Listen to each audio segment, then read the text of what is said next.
Mike. What's new? Got anything for the afternoon edition? No, nothing new. Teller King, his nemesis, is out here. Now, Miss Logan, maybe you'd better drop back a little later. Cap Street's tied up on a very important case. That's all right. An important case, huh? So the boys get a fast call. Put in a wreck the car, and when they get down there, it's just another family quarrel. Hello, Bill. How many times have I told you not to bust in my office? I can shout louder than you can, Bill Street. I want some news. Of course, you know Miss Bobby Logan of the Herald. Little gal gets all the medals for digging up the bodies. Check with those fingerprints, will you? Right. Well, goodbye. A polite policeman. Oh, come on, Bill. Give me a story. You know I've got to have something for the afternoon edition. Everything is peaceful and quiet. I have nothing for the afternoon edition. Now, scram. Captain, the coroner phoned.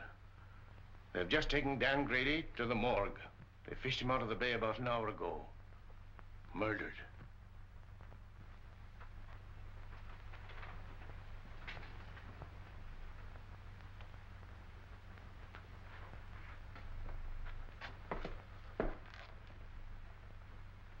Oh, he's going to take this pretty hard, Mike. Sure.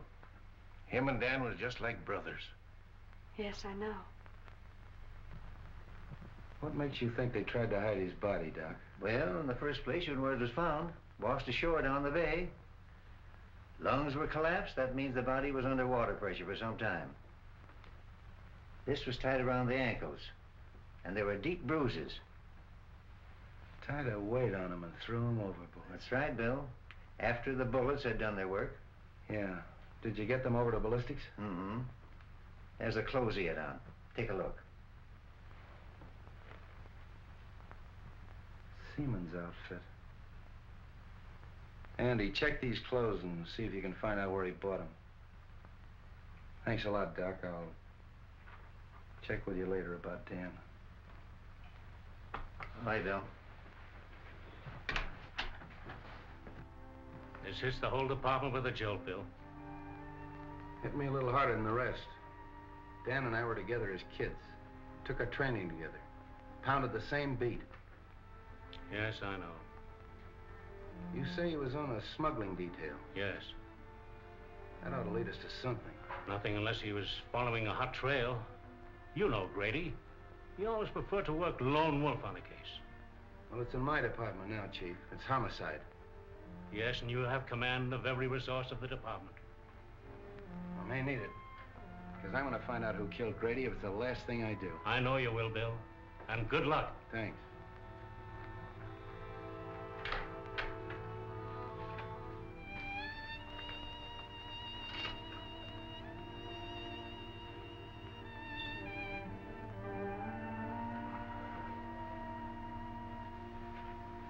Gee, Bill, I'm sorry. I wish I could help. Thanks, Bobby. It's funny, but somehow I can't realize it. Does his wife know? Molly? No, not yet. Poor kid. Say, you can help me at that if you want to. Of course. Anything. Go on out to Molly's and break it to her as easy as you can. She doesn't know me very well. You're the one to tell her. Oh, it's a woman's job. Okay, Bill.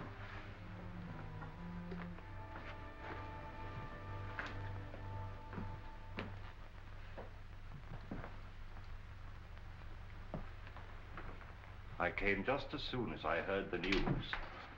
Am I glad, Wong? I sure can use you. Unfortunately, I can't call you in on this case officially. I'm more or less doing it on my own. I'll do everything I can to help. Dan Grady was my friend, too. Thanks. You know what it means to me.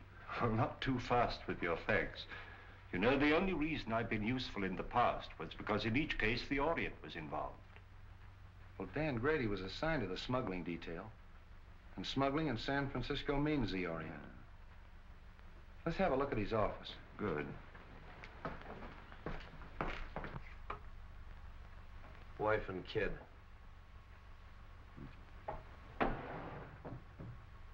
You say he was working on a smuggling detail?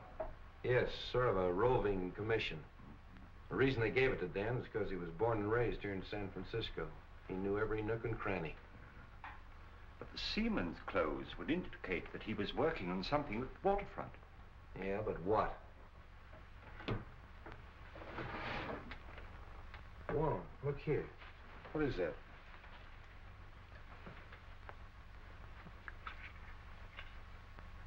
Why, that's a rare piece of emerald jade, as fine a specimen as I've ever seen. Carved in the fashion of the Ming Dynasty. Why, the art of that carving has been lost for hundreds of years. This piece is worth $2,000 or $3,000. Really? Dan was sure working on something hot. Probably that's why he was killed.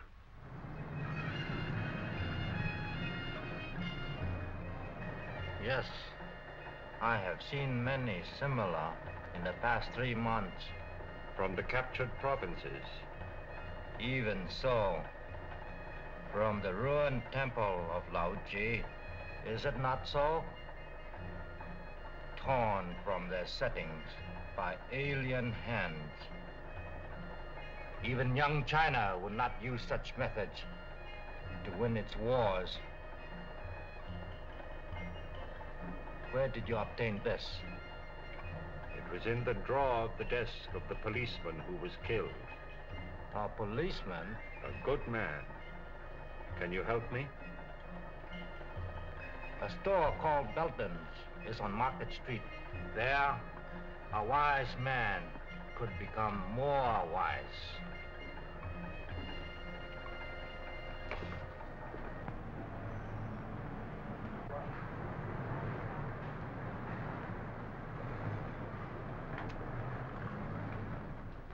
How do you do? I'm Mr. Belden. Something I can do for you?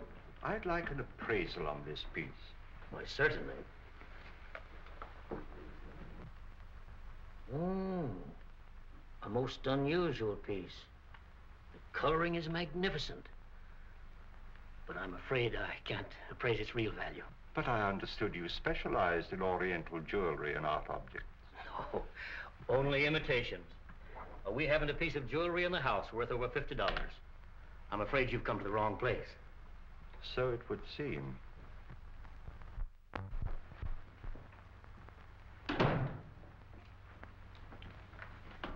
Morning, Dan.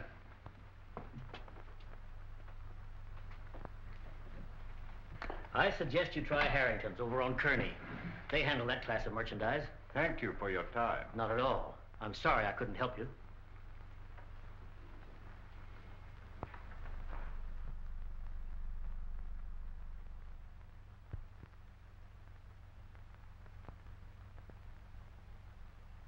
Yeah, Chief, that's the guy, all right. I'd know that face any place.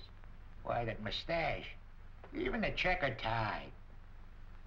Yeah, it's him. Checkered tie, huh? Yeah. Where'd you see him? On the bus going uptown. What time was it? 12 o'clock noon. 12 o'clock noon, huh? You don't say. Yeah. At that time, he'd been lying dead for 3 hours in the morgue. Yeah? Yeah. Why, they sworn on a stack of Bibles that was the guy. Sure, I know, Mr. Unifer. We all make mistakes sometimes, so thanks for coming in anyway. Oh, not at all, Inspector. Not at all. Say, maybe it was the guy's double. Yeah. You know, they say every guy's got a double. Sure. Even me. Sure. Even you. Yeah, sure. Mike, get Bobby Logan on the phone. Yes, sir. Market 6400. Hello, Bobby. I was just trying to get you on the phone. Oh, are we going someplace? Yeah, you're going someplace. If you ever pull a bright idea like that again. Well, what's the matter with that? Somebody might be able to give you a lead. Somebody might be able to give me a lead. I've had every crank in San Francisco in here this afternoon. Yeah. Logan doesn't answer. Where do you think I ought to look for her? Try my office. Huh? Every one of them have seen Dan Grady in 5 different sections of the city at the same time. Well, but he... But nothing. Did you see that guy that just went out of here? Yes. He was on the bus today at noon with Dan. Well, that's silly. Of course it's silly. But I've had to talk to those goofs. That's what your idea's done. Wasted my whole afternoon. Yeah, Mike. A gentleman out here says he saw Detective Grady. What? Miss Logan will interview him. Well, did you hear it? Just faintly. Go on, he's your witness.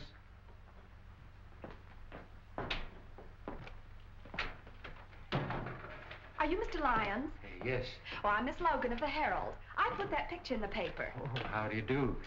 Well, I saw the man last night. Are you sure? Certainly. We talked for quite a while in the bar at the Club Neptune. Good afternoon, Miss Logan. I came in answer to your advertisement. Oh, now look, Mr. Wong. Now give me the details and talk fast. Oh, hello. Did you get any information? I called on an old friend of mine in Chinatown who advised me to investigate Belden's store on Market Street. Belden's? You know, the jewelry shop. Oh, sure. I'll put a couple of men on it. No, I think I'd leave things the way they are for the time being. Bill Street, I've got him! Got who? This man did see Dan Grady. Ask Now, him. look, Bobby, we've been all through that. But this man is positive. All right, if he's so positive. What was he wearing when you saw him? Well, sort of like a sailor, you know, pea jacket, striped sweater. He had on dungarees, peak cap with black patent leather visor. Where'd you see him? At the Club Neptune. He was sitting at the bar having a drink. What time was that? About 8:30, I guess. That fits in, doesn't it, Wong? Yes, it does. Well, of course it does. Silly idea, huh? If it hadn't been for that picture in the paper. You're quite sure this is the man? You're absolutely certain of your identification? Oh, yes. My drink happened to tip over and spilt on him. And I apologized, and we got to talking. And then what happened? Well, we talked together for a couple of minutes about football and things like that. Then I left and went home. You left him at this Club Neptune? Yes, he was still sitting there when I left. Well, thank you very much. You've been a great help. Is there any reward connected with this? Well, you see, Miss Logan takes care of that. Well, I'm sorry, Mr. Lyons. I'm afraid there's no reward, but, well, I'd be very glad to mention your name in my next story of the case. Did you say your first name was Homer? Yes, Homer. L-Y-O-N-S. Thank you. Too bad you haven't got a picture. Oh, I have. I brought one along just in case. Oh, thank you very much, Mr. Lyons. Thank you. Good day. Well, Bill Street, do I get an apology or don't I? Sure, I'm going to get the mayor to give you a key to the city. Terrific. The police thank the Herald for giving them their only clue. How's that, Mr. Wong? Not nearly strong enough. You've earned our undying gratitude. Well, I hope the information is some use to you. I'll see you later. Not me, Flatfoot. Get one of the nurses out of the receiving hospital. They don't mind a pain in the neck. Hey, you think that's a bad idea? Well, now, Street, just what do you know about the Club Neptune? Oh, not much, Wong. We better have dinner together. I'll take you down there later. I want to talk to this Harry Lockett. Harry Lockett?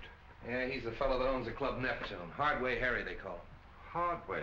Oh, a gambler? Yeah, gambler, smuggler, crook, everything.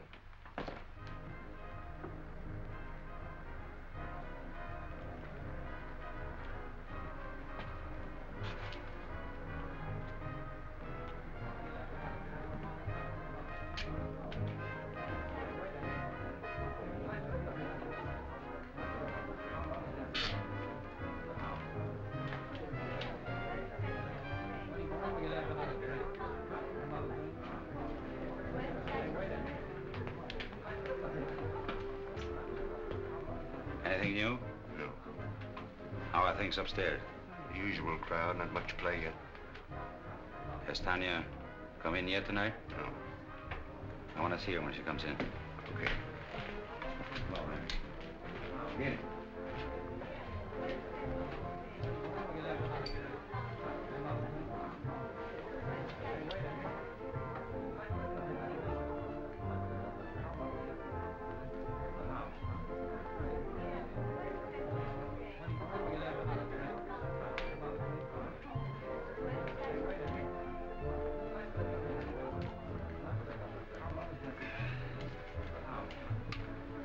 Two dry martinis, huh?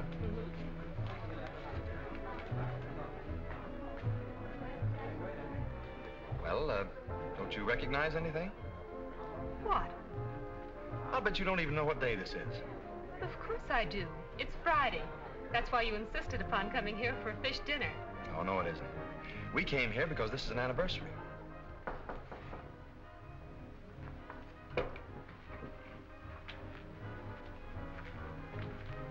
Who is it? Tanya's here, but she's got young Belden with her. Huh. She's starting that over again, eh? Bring her in here. Okay. Listen, Tanya, I've been lying awake nights planning our future together. I realize that I haven't much to offer you, but I'll try awfully hard to make you happy.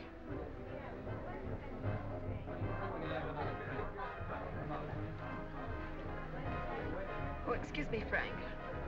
I think I better go fix my makeup. Surely.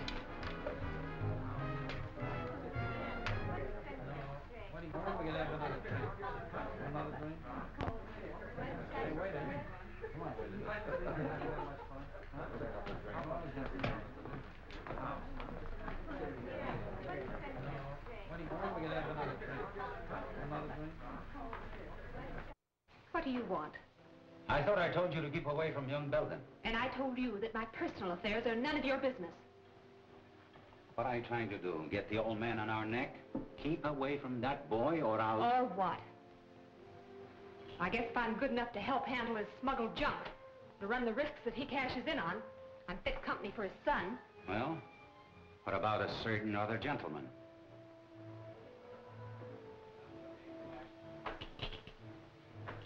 Frank Belden wants to marry me.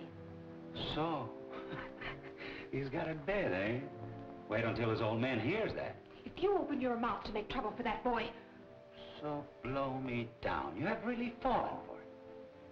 Maybe. Or maybe it's just the novelty of finding someone who's decent and on the level. Come on, have some sense. Get the boyfriend out of here and keep him out. We're not in any spot to invite trouble, girlie.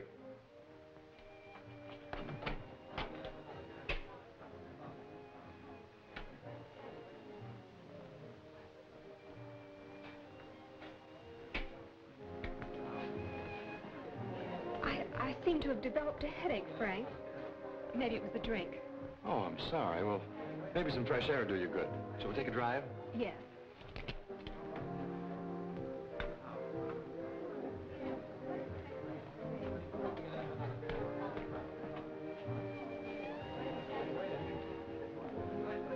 Hello, everybody. Well, ain't it grand we can all be together? Tommy, give me my usual. You know, the good old double. Well, I know you. You're Logan of the Herald. Don't you remember me? I'm the guy you wrote about in that automobile accident. You know, in those days I was a drinking man. Aren't you gonna have your dinner? What dinner? The one you ordered. I ordered dinner? I'm sure you did. Well, skip it. And You know you can handle your drinks better if you have something to eat. I think you got something there. Don't go away. You know, I always forget to eat when I go out stepping. I'm awfully sorry. Oh, that's all right. He was just feeling hospitable. That's easy to understand. The Club Neptune feels the same way, Miss Logan. Gee whiz, I'm famous. Who wouldn't recognize that pretty face of yours if they read the Herald? I'm Harry Lockett. I'm very glad to meet you. I've heard a lot about you and your Club Neptune. So it seems, judging from today's Herald. Oh, you don't sound pleased. I'm not. I don't like that publicity. You don't? No. How about a little chat in my office? Why not?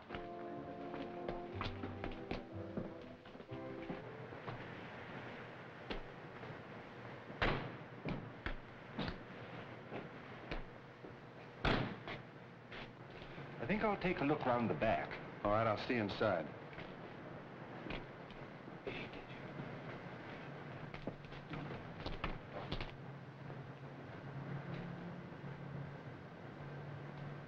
You see, Miss Logan, we don't like newspaper people around here.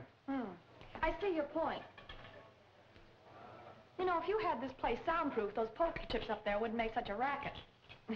Just a little friendly advice. Thanks. And here's some for you. I wouldn't write any more stories about the Club Neptune if I were you. Are you trying to tell me what to put in the Herald? I'm trying to tell you what you shouldn't put in the Herald. In fact, I'd just as soon you stay out of here.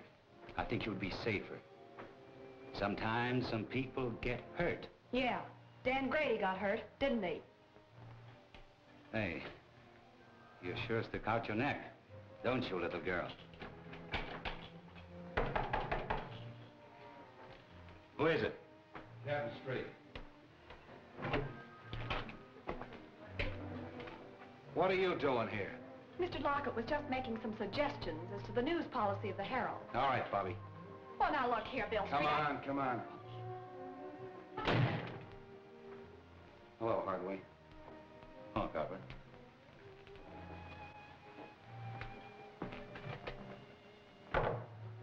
Have a drink? No, thanks.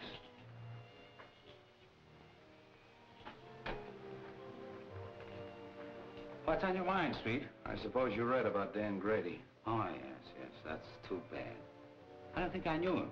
I thought everybody on the waterfront knew Grady. He was on the smuggling detail. It's funny you didn't run into him. I resent that, Street. I resent what happened to Dan Grady. Quit stalling, Hardway. He was in this place last night at 8:30 at your bar. Well, maybe he was. So about a lot of other people.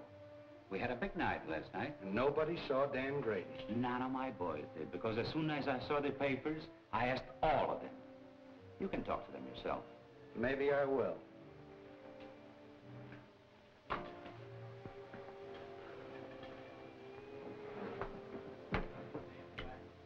Cigarette? Over there.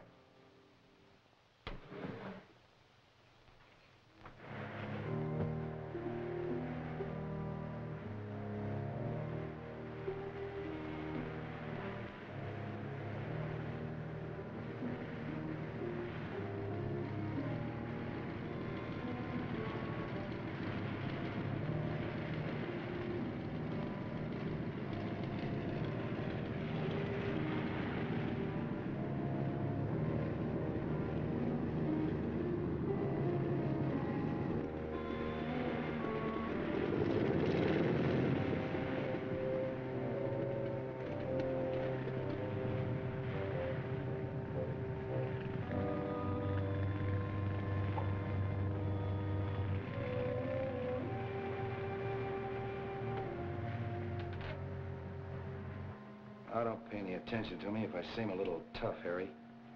Dan happened to be a pal of mine. His body washed up on the beach this morning. Been in the water for 12 hours.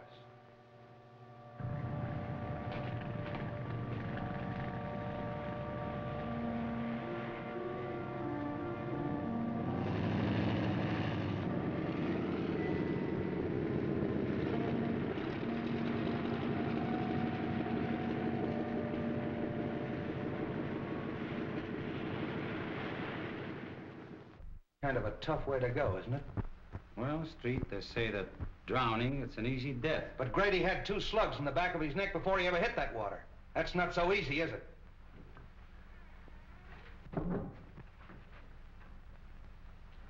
Well, Street, if there is anything I can do for you... Open that door. Open that door.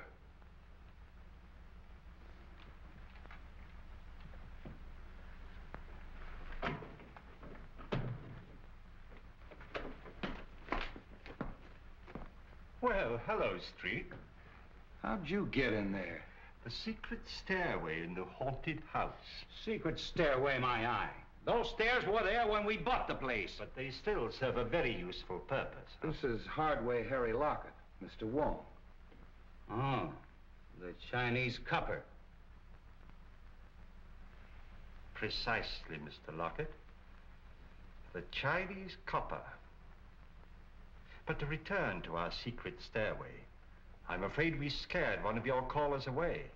Evidently, he didn't care to meet my friend, Captain Street. Seafood is our specialty, Mr. Wong. That was probably kept from the fishing barge. He saw I was busy and beat it. That very adequately describes his exit. He comes in that way because he doesn't like to go through the cafe. Close to the... Slightly fishy, Mr. Lockett. Very fishy. Now get this, Hardway. If I find out that anything happened to Grady in this place, I'm going to tear it apart. If you ever do, I'll help you. Come on, Wong. Goodbye, Mr. Lockett. Goodbye, Mr. Wong. Oh, sorry. Didn't know you were busy. He's not. Because we're just leaving.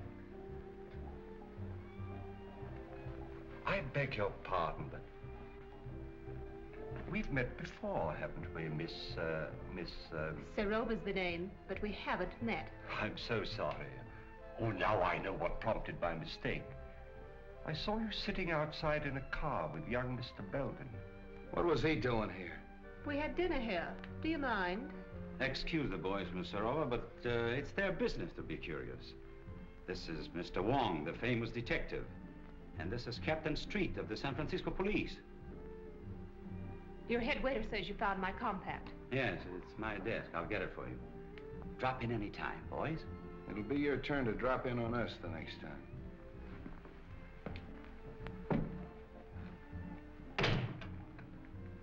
You're a help. Why in blaze didn't you get rid of Belden when I told you to? Well, I did. He must have seen us outside in the parking lot. What they want? You read the papers, don't you? What do you think? I think that dead policemen are bad medicine. I don't like it, Harry. Relax. They haven't got a thing on us. So Grady was here last night. What does that prove? That the party's getting too rough for yours truly. So, don't tell me Miss Serova's getting jittery, huh? Serova's getting out. Murder's something I don't want any part of. I'm through. Oh, no, you're not. When you're through, it will be because I tell you you're through. Are you threatening me? Maybe. Don't do it, Harry. I know too much. Things happen to people who know too much. Yes. They end up in the bay like a certain policeman.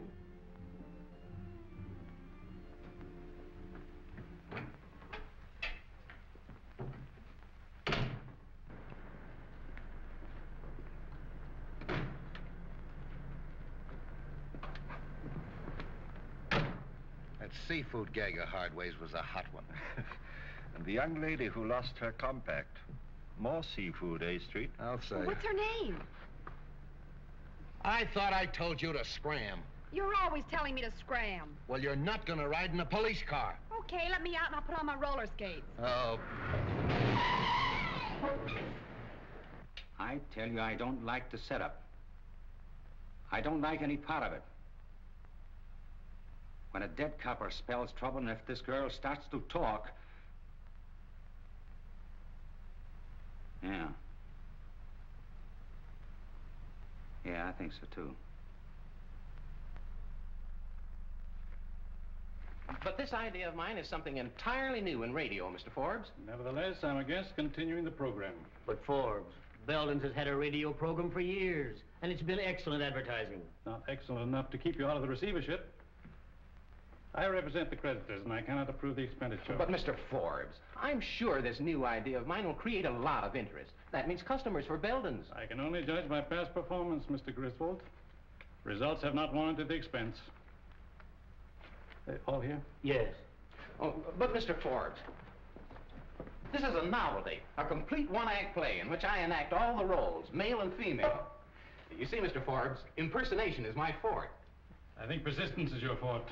Well, I tell you, this is the type of program that's bound to create comment. Why not give it a chance? Just glance through this and you'll get the idea. After the commercial, the music fades out and you hear footsteps and a knock. Now, read from there on.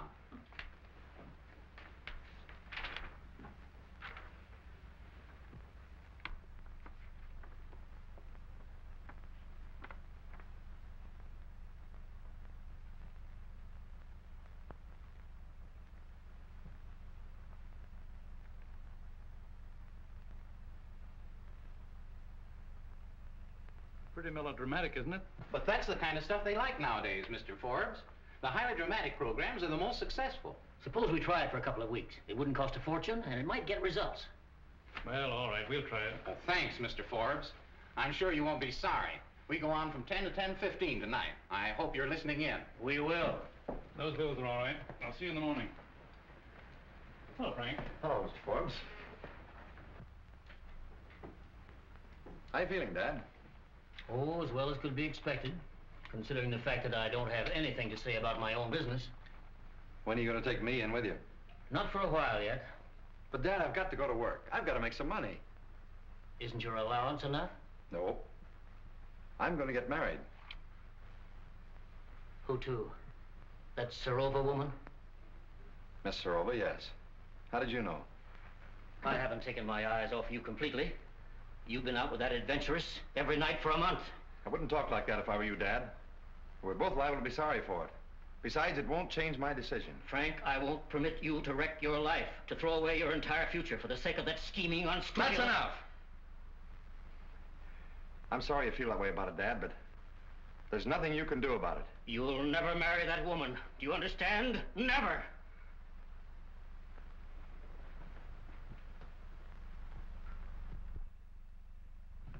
Morning, Sophie.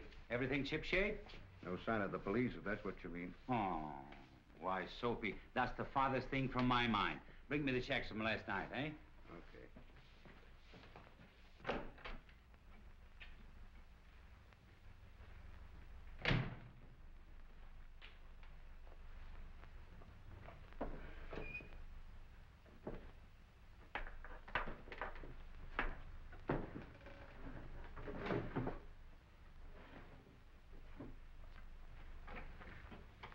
Hey, have you been fooling around my desk? Me? Mm-hmm. Well, I wouldn't touch your stuff, boss. Something missing? Yeah, my gun. Gee, that ain't so good. When'd you last see it, boss? I don't know. Yesterday, I guess. I want to talk to you.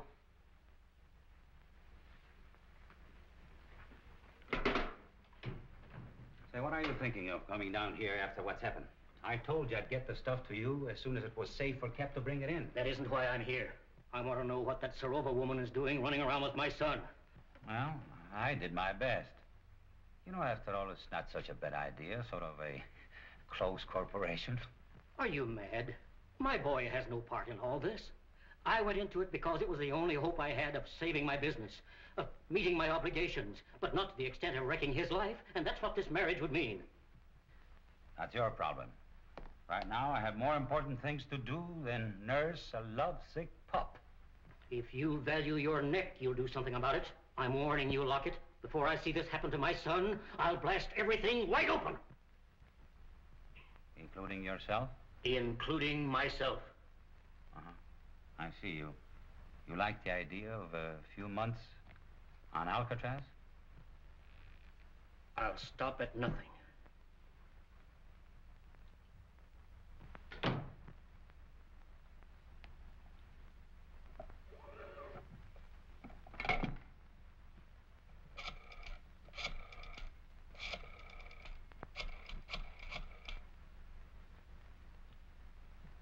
Hello. Hello, Tanya. This is Harry. I want to apologize the way I talked to you last night. Oh, you know, I couldn't mean it. We were both a little jittery and unreasonable. Now, listen, Tanya. I want to see you. I have to talk over something with you. I think you'd be interested. All right. I'll be in all evening. Goodbye. I hope I didn't keep you waiting, Fancy. Oh, that's all right, so don't mention it.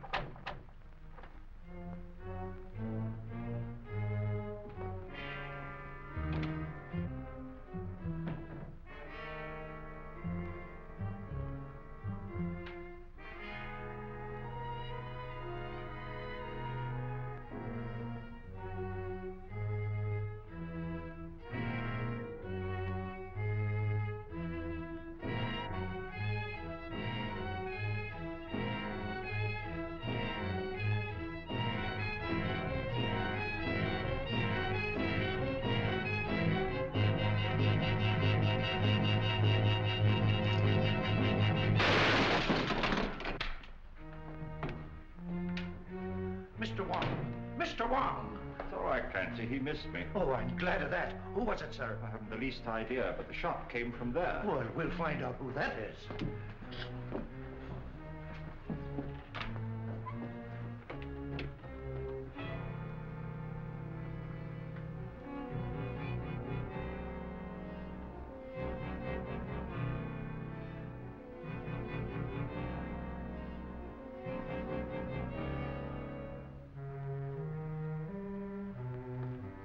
Well, whoever it was, beat it out the back and left the door wide open. Whoever it was, he killed Mr. Belden. What?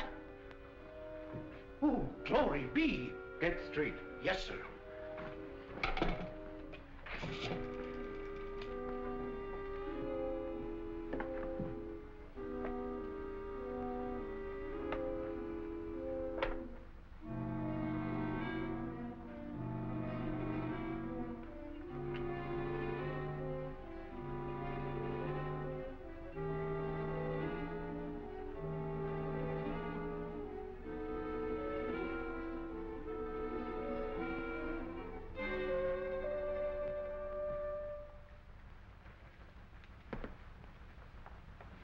This case has got a million angles. If this jade matches the stuff we found in Grady's office, Belden had a fortune hidden away. And I can't understand why he was in receivership. Well, perhaps he went into this kind of business to get out of receivership. What's that receiver's name? Maybe he can help us. A man named Forbes. You know where he lives? At the town apartments. We'll go up and see him. Clancy, call my office and have young Belden picked up. Tell him to hold him till I get there. And wait for the coroner. Yes, sir.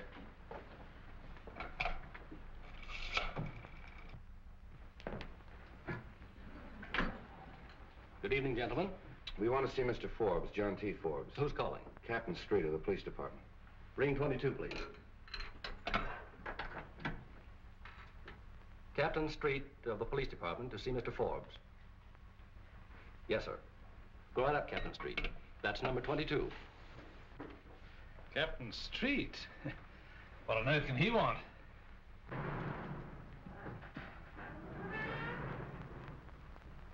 I wonder if I've forgotten a speed ticket. Excuse me. Pray to take my hand, will you? Okay, but it's 10 o'clock and I'll have to meet Elsie. Probably won't be very long.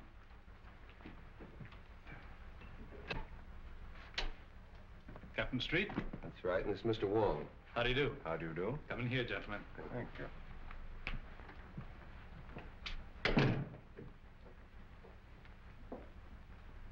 I'm afraid we interrupted your game, Mr. Forbes. Oh, that's all right. Sit down, gentlemen.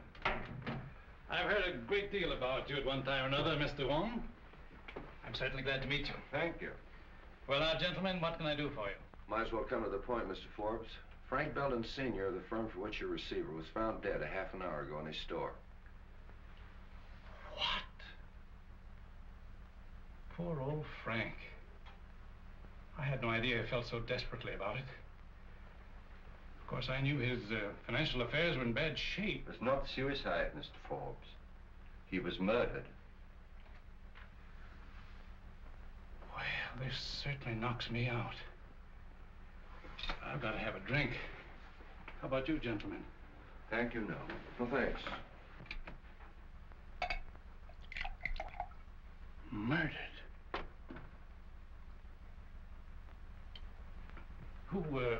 Who found him? Give me more of the details. Mr. Wong found the body.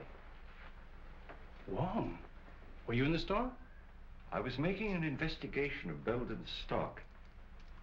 I found this piece of jade worth at least $2,000 or $3,000. And there are several more pieces, too, just as valuable. I thought they carried only cheap costume jewelry. Could he have been concealing any valuable assets from me? That's exactly what we wanted to find out. I'd like to go down to the store and make a complete examination of that stock. Will that be all right? I think it's a good idea.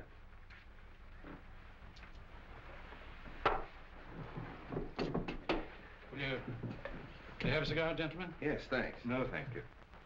One more thing I think you should know.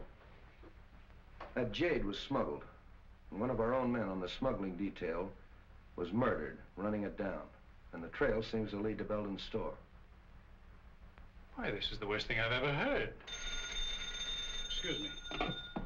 Hello? Yeah. It's for you. Well, thanks. Street speaking. What? I'll go right up. There's been a shooting on the floor above. Can we get out this way? Yes.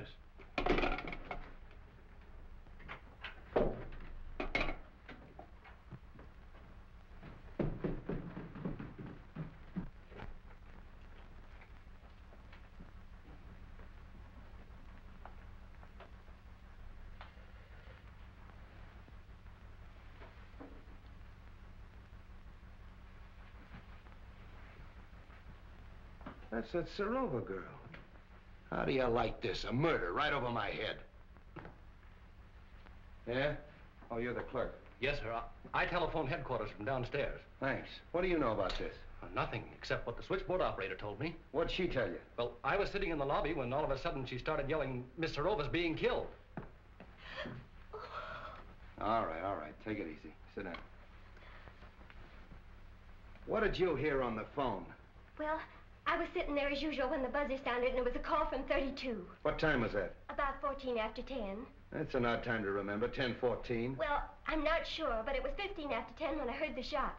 And they were arguing about a minute. Who was arguing? Miss Serova and the man. Well, what were they arguing about? What'd they say? Well, he said, get away from that telephone. That's the last time you're going to pull that sort of stuff on me. And Miss Serova yelled, don't shoot, don't shoot. But he did. It's quite possible, Street. The receiver's off the stand. Yeah. Did you recognize the man's voice? No, but he was awful mad. Anybody come through that lobby that might have come up here? No, sir. Did you pass anybody on the way up? I didn't see anybody. All right, that's all for now. Stick around downstairs. Oh, hello, Doc. Prints, photographs, the works. And I want you to get me that Oh, little Bo Peep, huh? What are you made up for? That's all I need!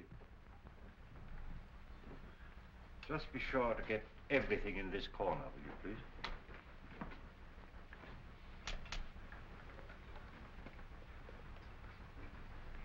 Hello, Ballard. What are you doing here? I thought I told you to tail Hardway. I was trailing him. I lost him in the traffic at 8th and Market around 9 o'clock. I've been looking for him ever since. That's wonderful. Get my office on the phone. Get me police headquarters. Hey. Remember the last guy we saw Serova with? Hardway Harry. And he ditched Ballard an hour ago. That's our man. Just a minute. Hold it, Mike. Hello, Mike. Hardway ditched Ballard about an hour ago. 8th and Market. Yeah, I want you to send out a couple of men to have him... What? Hello, operator. Hardway Harry's been sitting in my office for the last hour. Operator. Get it off the phone! Come on, get off there. Put that thing. Hello, Mike. I want you to hold Hardway. I don't care how you hold him, hold him! Bill LeMay. Will you stop? Well, Bill, the housekeeper... Will you quit picking on me? Mr. Wong, the housekeeper saw a man sneaking up the back stairs. Sit down. I'm sorry, who are you? I'm the maid on this floor. Well, where were you in this... She was looking in the door. Will you be quiet? You say you saw a man coming up the back stairs. I finished by 10 o'clock. I was going down the back stairs when he came in. Who came in? The young man. What young man? Mr. Belden. Belden Jr. He was in the habit of using the back stairs? Sometimes. Then he had his own key? Yes, sir. That settles it. Ballard, pick up young Belden. Good idea. That's all for now, thanks.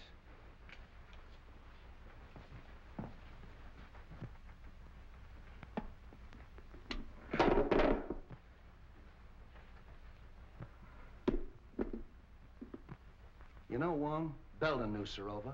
Hardway knew her. They're all mixed up in this thing some way. I'm gonna have them all come in my office tomorrow morning at 10 o'clock. What am I doing?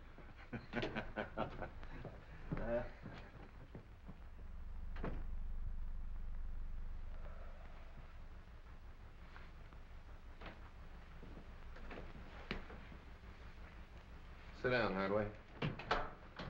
See who's out there, Jim. Well, how'd you do? Not bad. Have pretty good breakfast, you fellows, you know. Thanks for the cigarettes. Oh, we always take care of our guests. Who's out there? No, Jim, Cap Anderson. All right, Jim. Couple of friends of yours. What were you doing here last night? Well, I caught one of your boys following me, and I figured he wanted to make sure where I was. So when he lost me about 9 o'clock, I decided I better check in. So you'd have an alibi because you knew Tanya Serova was going to be killed last night. What? Yeah, murdered last night. Oh, coming in here wasn't such a bad idea, was it? What time did you get here?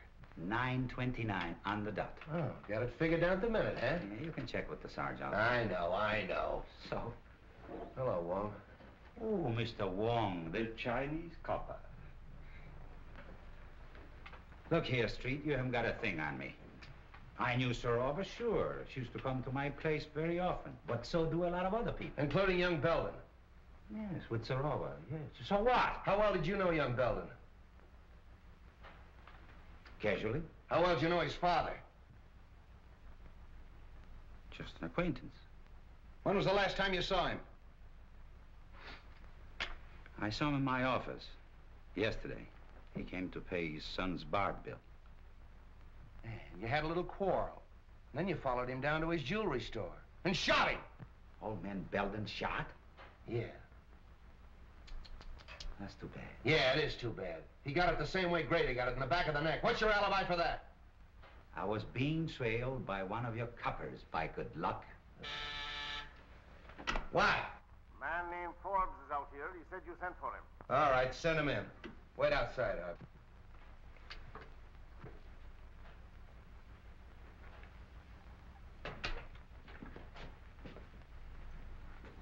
Good morning, Mr. Forbes. You want to see me, Captain? Yes. You know Mr. Wong. Oh, yes. How are you, Mr. Wong? Forbes. We were kind of interrupted last night, and I'd kind of like to find out what you know about young Belden. Well, I'm afraid I can't tell you very much. Most of my dealing has been with his father. Well, what sort of a kid is he? Well, he's always struck me as being a rather nice sort of a chap. Quiet, well brought up, and... So you don't think for a minute that he had anything to do with his father's murder? Maybe. I do know he's mixed up in Sorova's death. Oh, I can't believe that, Captain. Why, it isn't possible. I'm afraid you're wrong. There's Belden, Captain. Picked him up in a quick lunch joint, having coffee. All right, sit down. Have you met Mr. Wong? Perhaps you met him last night. Oh, I've never met Mr. Wong. How do you do? We've been looking for you all night. Where were you? I don't know why the police should be interested in my movements. What's this all about? What were you doing in Tanya Sorova's apartment last night? Oh, we know you were there. The maid saw you sneaking up the back way. If I were you, I'd tell the captain all he wants to know. Well, I don't know what this is all about, Frank, but you're welcome to my legal advice if I can be of any assistance to you. For his father's sake, I feel that I ought to do everything I can to protect him. All right. But I still want to know what you were doing in Tanya Sorova's apartment last night at 10 o'clock. Were you there, Frank? Yes, I was there, but I didn't kill her. She was dead when I found her. Don't give me that. Well, you don't know what you're saying, Frank. I demand that this boy be advised of his constitutional rights. I'll take care of his constitutional rights. This is a murder investigation. Tanya Sorova was killed last night at 10:15. Just 15 minutes after this young man was seen going in her apartment. That's not true. It's not true, I tell you. She was dead when I found her. Are you sure of the time, Street? Your own switchboard operator heard the argument and the report. They phoned Street in your study, you remember? Yes, that's right. All right, Belden, alibi out of that. Come clean. Why'd you kill her? I didn't, I tell you. I love Tanya. Why would I want to kill her? I'll tell you why. Because you were jealous. You thought she was double-crossing you, and you went up to her apartment and you quarreled, and then you killed her. That's a lie. Every word of it's a lie. So you found your sweetheart murdered, and what did you do? You ran out and hid. Why didn't you call the police? I don't know. I was half crazy. Now, see here, Street, this boy is no condition for questioning. I'll say he isn't, because he doesn't know the answers. Gentlemen, I suggest that we all calm down. Allow young Mr. Belden to tell us what happened in his own way. All right, I'm listening. Now, supposing we go back just a little way, shall we? When did you last see Tanya Sorova alive? When she promised to marry me, yesterday afternoon late. And where was that? In her apartment. I was going to take her to dinner, see, but she said she didn't feel well, so I went out and got a bite, and then I drove around a little while. Yes, and then? Well, on the way home, I saw a light in the apartment, and I went up to tell her good night. Are you in the habit of using the back way? Yeah, I had a key. See, sometimes Tanya wasn't in, and I'd go in and wait for her. Yeah, but she was in last night. Did you use the key then? No. No, that's funny. I remember that the door was open. Hmm? What else do you remember? Yes, Belden, go on. Well, I went in and called her, but there was no answer, so I went in the living room, and on the floor, I saw her over by the window. Near the telephone? I don't know. I didn't see anything but Tanya. Was there anything else in the room that was unusual, that attracted your attention? Anything at all? Yes, yeah, I remember the radio was on. Oh, don't kid me. The radio wasn't playing when I got there. If you didn't leave that apartment till before 10:15, where'd you go? I don't know, I drove around. I don't know where I went. I drove all night. What? Captain, a fellow out here named Griswold says he's got to see you. Who's Griswold? What does he want? What does he do? What do you want to see him about? Well, I got to talk to him. I'm from radio station LMAB. He's from the radio station, LMAB. I don't know anybody from a radio station. Tell him to wait. And he says you got to wait. All right, come clean. You didn't leave that apartment till after 10:15. After you killed her! Stop it, I tell you, stop it! Street, you're getting nowhere browbeating the boy this way. Maybe if you let me talk to him quietly somewhere. All right. I'll talk to him quietly. Would you like to see your father? No. Why should I want to see him? He's probably glad she's dead. Why should he be glad? Doesn't he like her? No. Did you quarrel over with your father?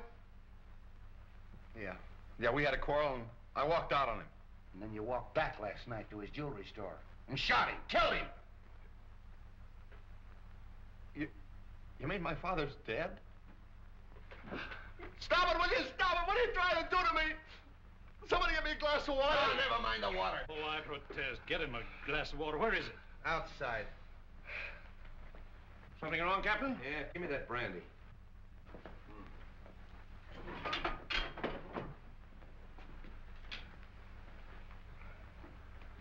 Now go and sit down. What do you want? Come on, what is this? Say, what am I supposed to do? Spend the weekend here? He'll get you. Mr. Hardway. The press. Yes, the press. What do you know today? Pardon me.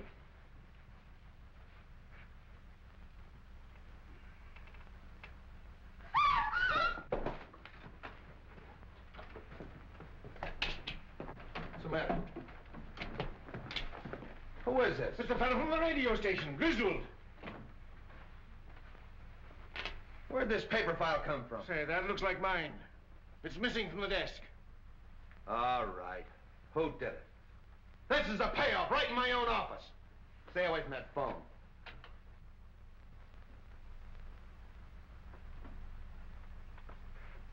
Start talking, Hardway. What, again?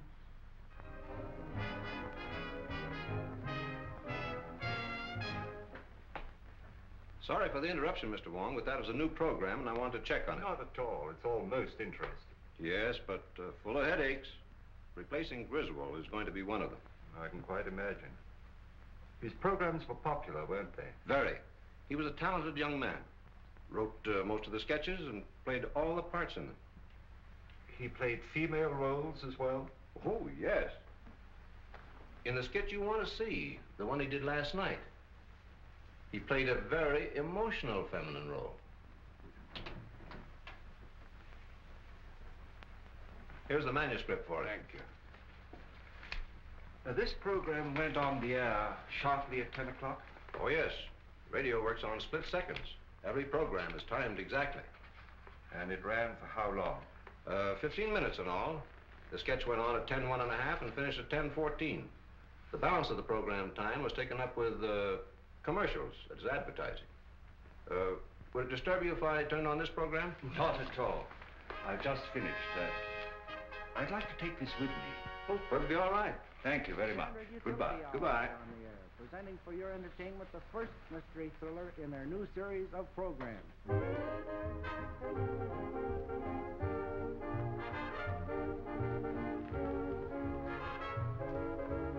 How do you do, sir? Can I help you? Yes. Is this the new remote control radio? Why, yes, and a very fine instrument, too. I wonder if you'd be kind enough to give me a demonstration. I'd be glad to.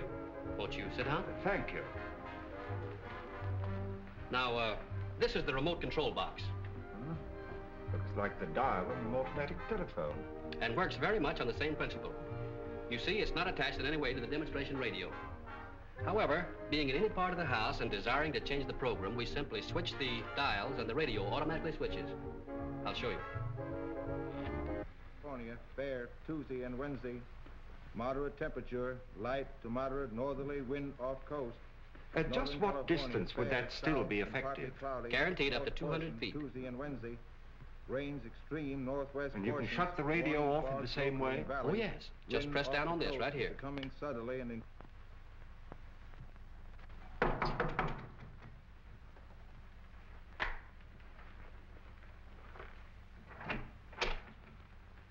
What, again? Yeah. Didn't take long for that lawyer to get you and the boys out, did it, Hardway? Why should it? Say, listen, you can't hang that murder rap on any of us. Somebody killed Griswold, and 3 of you were there when it happened. Yeah, and plenty others. That office of yours was a close second to a railroad station. But, what's this visit for? According to ballistics, the same gun killed Serova, Belden, and Grady. Mind if I check yours? You know I don't carry a gun. I haven't had one around here in years. Come on, search the place. You think if I had one, I would keep it here just to show? Looks like you're getting a little careless, Hardway. If that gun matches those bullets, it'll be too bad for you. Get that to ballistics. So you still think I killed Serova while I was in your office, eh? You could have farmed that rod out. Take him away. You're making a mistake, Street. Murder is not my racket. Maybe. We'll wait and see what that ballistic report says.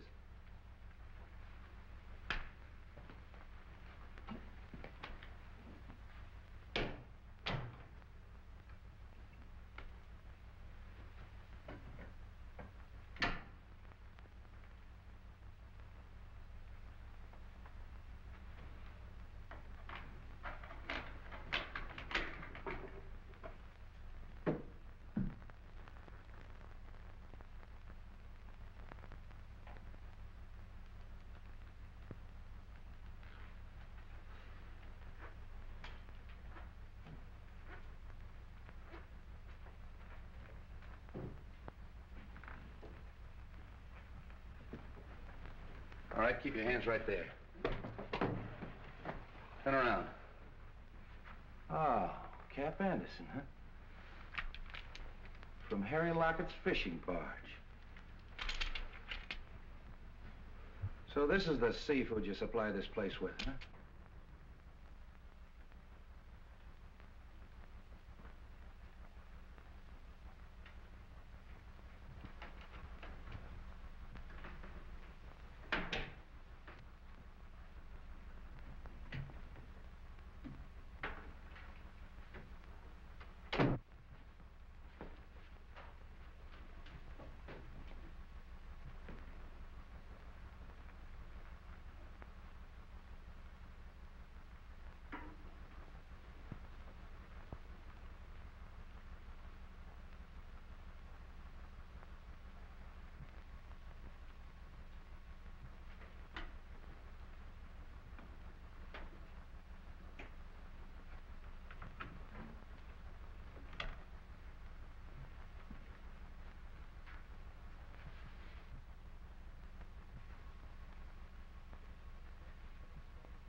This is Mr. Wong, Bessie.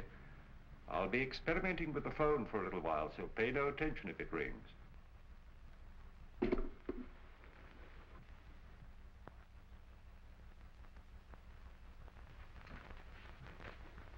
Oh, come in, Forbes. Oh, it's you, Mr. Wong. Well, that is a relief. I was wondering who was up here. Oh, you put that string down past my window. Yes.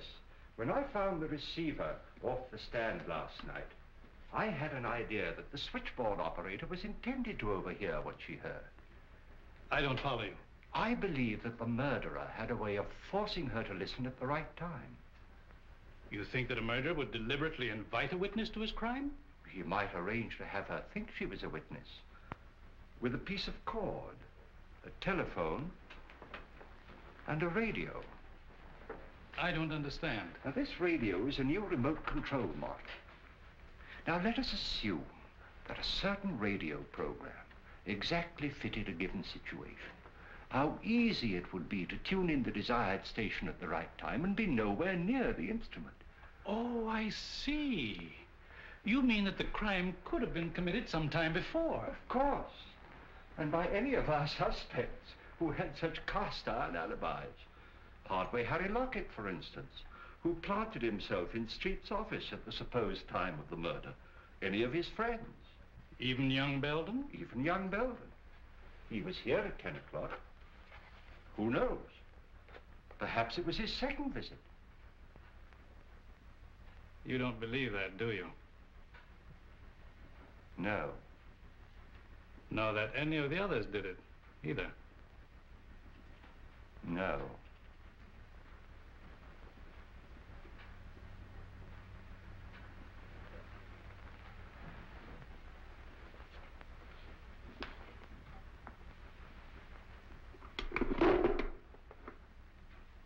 Is that what you were looking for, Mr. Wong?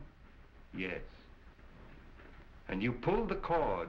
When I went to get the drink. And when you reached for the cigars? I turned off the radio by remote control. Thank you, Mr. Forbes. Keep away from that telephone. Get over there.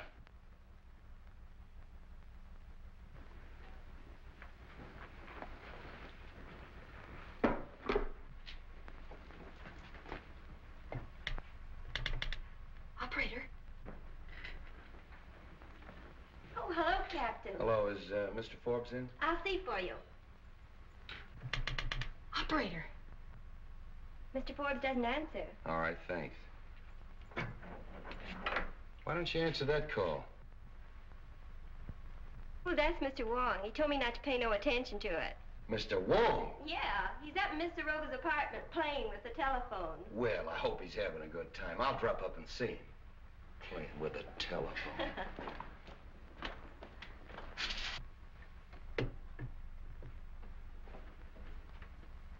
I killed Grady because he was in the way, and Belden because he was getting ready to talk. Griswold when he recognized his own program, and Tanya Sorova because she knew too much. No, because she was leaving me for a younger man.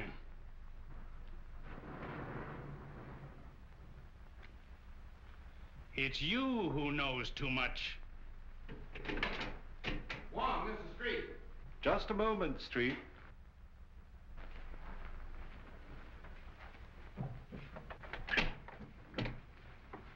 What are you doing up here? Get him up. Over there with him.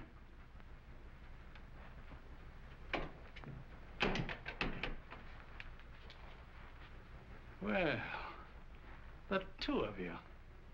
That makes it perfect. I suppose you'd like to have us turn around so you could give it to us in the back like you gave it to Grady. Drop that gun. Drop it, I say. Nice work, kid. Take him, Wong. Oh, Bobby. Bobby. Honey. Bobby. Yes? Oh, it's all right, Bessie. The experiment's over. You might give me the Herald, will you? Herald? You have a star reporter on your staff, a Miss Roberta Logan. She has just been instrumental in the capture of John Forbes, confessed murderer in the Dan Grady Sorova case. Oh, yes, this is a scoop.